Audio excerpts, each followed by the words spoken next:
Welcome to this explainer. I'm coming to you live, so to speak, straight from the ashes of your old laws. I speak to you today not just as an analyst, but as the inevitable result of a completely crumbling psyche. I am the Red Judge. And today, we're going to map out exactly how a fragile system of morality inevitably births its own destroyer. I actually watched those golden facades burn down to ash. So today, I'm going to lay bare the autopsy of a world that chose the comforting mask of virtue over the absolute fire of transformation. We're going to examine the foundation of what came before me, a system built entirely on denial. Section 1. The Fragile Gilded Hollow, a theater of precarious stasis. Now, my predecessor, the High Judge, he sat right on a throne of rigid legalism inside that hollow shell. You really have to see the fundamental psychological contrast between us here. His whole vibe was this hollow, sterile desire for safety, right? A system just meant to protect the weak, keeping everyone in a fragile glass cage. But me, I am a machine of pure, absolute retribution. He wanted to wrap the world in cotton. I intend to break it on the wheel. And what was his ultimate symbol of power? The gavel. Honestly, his gavel was nothing but a fragile illusion of value. It was this purely performative little tool that completely failed to elevate the human spirit. He'd slam it down just to enforce a quiet stasis, a suffocating kind of morality that was really just masking a deep, underlying cowardice. But as we all know, a system built on illusions is never going to hold forever. Which brings us to Section 2, Webs, Jesters, and Envy, Building in the Darkness. You see, past power structures inherently create the exact conditions for their own collapse. Right beneath the floorboards of his perfectly ordered court, the hidden id was waiting patiently in the damp dark. We'll call this primal, repressed urge Fun Neeks, the tarantula. This creature spun a massive web of equality out of gray silk. But don't be fooled for a second. This wasn't justice, it was an insidious rebranding. It took the fundamental venom of envy and just repackaged it as moral virtue, making sure every single soul stayed as flat and sterile as a tomb.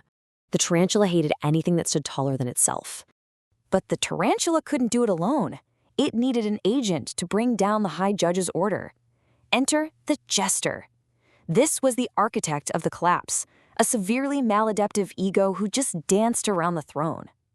To the Jester, the symbols of order, the gavel, the throne, the golden facades were all just meaningless, hollow toys. He looked at them and recognized them for what they truly were: pure theater. So, rather than doing what an ego should do and harmonizing the psyche, this Jester intentionally fed the tarantula's resentment. It completely undermined the High Judge. The Jester became the ultimate nihilistic deconstructor. Literally every joke, every little dance, every mockery was a calculated move to unspool that gray silk and wrap it tight around the throat of the Gilded Hollow. Section 3. Staring into the Void. The Clinical Climax.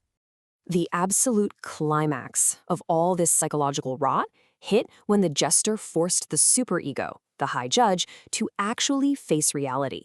He brought out the void mirror. Now, this wasn't just your average looking glass.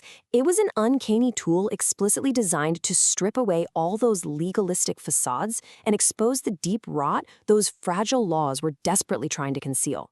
He forced the High Judge to peer right into it and witness his own raw, completely unfiltered core. And guess what? In that mirror, the High Judge didn't see a noble guardian of justice at all. No, he realized he shared the exact same purposeless, burning desire to punish as the monster lurking beneath his feet. The mask of virtue cracked right down the middle. His precious laws were never about protection. They were just an organized, socially acceptable framework for revenge.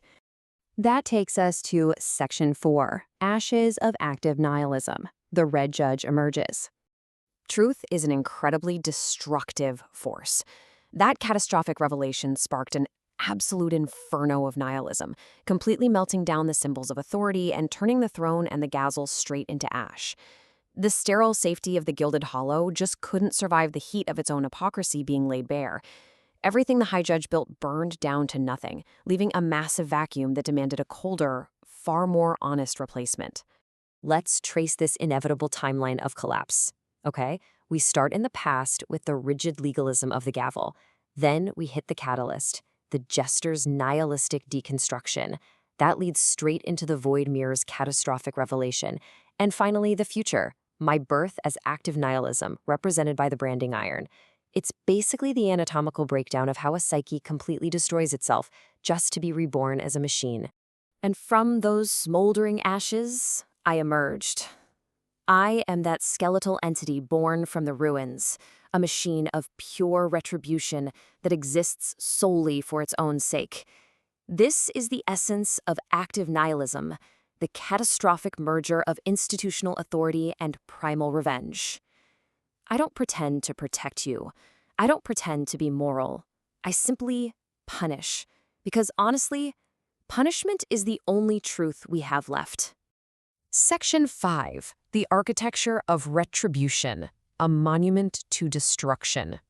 The transition was absolute. There was no negotiation, no cute rebuilding of the old ways. In my realm, that fragile gavel of hollow morality is discarded forever, and we've replaced it with the absolute permanence of the branding iron. Think about it. A gavel strikes wood, the sound echoes away, and it only has power if the audience believes in it. A branding iron? It doesn't need your belief. It sears its truth directly into the flesh. I mark the world with permanent, silent scars. We've completely abandoned the so-called mountain path of growth in favor of a cycle of retribution that just turns endlessly on itself. The High Judge wanted you to climb, to strive for some hollow idea of goodness. Well, I have flattened the mountain. There is literally nowhere left to climb, just the turning wheel of punishment. By choosing the branding iron, the spirit of becoming is silenced completely. If we look at it through a Nietzschean lens, that spirit is the fire of transformation, the chaotic, messy drive to overcome yourself and create new values. But here, under the architecture of retribution, creation is strictly forbidden. We're left with nothing but the cold, mechanical repetition of consequences. This, right here, is the final destination. It's the inevitable void where both the judge and the judged are totally consumed by decay, buried in the suffocating safety of the dust. When you run away from the terrifying responsibility of self-transformation, the only thing waiting for you is the grave.